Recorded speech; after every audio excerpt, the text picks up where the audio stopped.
ఎమ్మెల్యేల అనర్హత విషయంపై రోజు రోజుకు ఉత్కంఠ పెరుగుతోంది. రాజకీయ పార్టీల్లోనే కాదు, ప్రజల్లో కూడా ఇదే డిస్కషన్ నడుస్తోంది. పార్టీ మారిన ఎమ్మెల్యేలపై అనర్హత వేటు వేస్తారా, లేక ఏదో ఒకటి వేటు వేయకుండా తప్పించేస్తారా?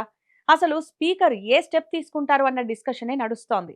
ఎందుకంటే సుప్రీంకోర్టు ఇచ్చిన 3 నెలల గడువు దగ్గర పడుతోంది కదా. అందుకే అంతటా ఈ చర్చ.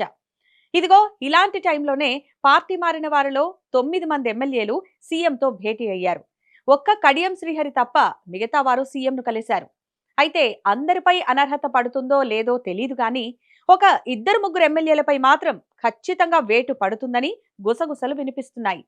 దానం నాగేందర్ అఫీషియల్ గానే కాంగ్రెస్ బీఫామ్ మీద సికింద్రాబాద్ లోక్సభ స్థానానికి పోటీ చేశారు. ఇక కడియం శ్రీహరి కూతురు కడియం కావ్య కాంగ్రెస్ అభ్యర్థిగా వరంగల్ లోక్సభ స్థానానికి పోటీ చేయగా ఆమెకు మద్దతుగా కాంగ్రెస్ కండువాతో కడియం శ్రీహరి ప్రచారంలో పాల్గొన్నారు. కాబట్టి ఈ ఇద్దరిపై అనర్హత వేటు తప్పదనే అంటున్నారు. మరి వీరిద్దరేనా, మిగతా వారిపై కూడా వేటు వేస్తారా, వదిలేస్తారా అన్నది చూడాలి.